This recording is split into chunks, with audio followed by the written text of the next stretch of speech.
வருகின்ற 18ஆம் தேதி என்று ஒரு வரலாற்று நாயகன், எதிர்கால தமிழக மக்களால் போற்றப்படுகிற, ஒரு மாற்றத்தை உருவாக்குகிற மக்கள் சக்தியாக இருக்கிற தமிழக வெற்றி கழகத்தினுடைய தலைவர் விஜய் அவர்கள் இங்கே வருகை தருகிறார்கள். காலை சரியாக 11 மணியிலிருந்து 1 மணிக்குள் அந்த நிகழ்ச்சி நடைபெற இருக்கிறது.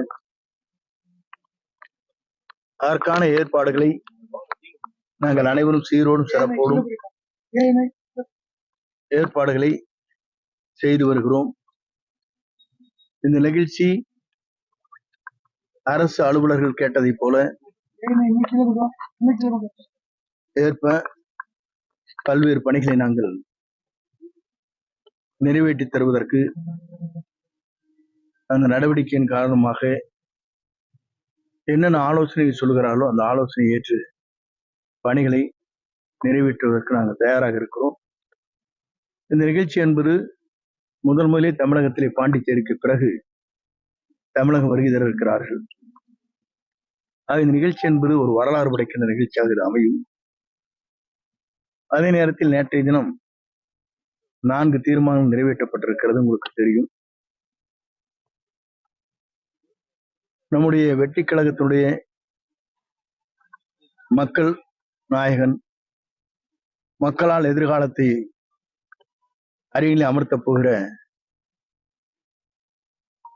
வெற்றி கழகத்துடைய தலைவர்,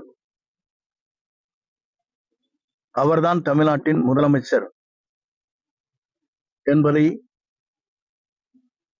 ஏற்றுக்கொண்டு எந்த இயக்கத்தை சார்ந்தவர்களாக இருந்தாலும் வருவதற்கு நாங்கள் அவர்களை அத்தனை பேரில் அன்போடு அரவணைத்து செல்வதற்கு தீர்மானங்கள் நிறைவேற்றப்பட்டிருக்கிறது, தெளிவுபடுத்தப்பட்டிருக்கிறது. அவர்தான் தமிழ்நாட்டின் முதலமைச்சர் என்ற முறையில் கூட்டணிகள் வருகின்றவர்களை வரவேற்கிறோம். அதே நேரத்தில் யாரை கூட்டணியில் வைத்துக் கொள்ள வேண்டும் என்பதை தலைவர் அவர்கள் முடிவு செய்வார்கள்.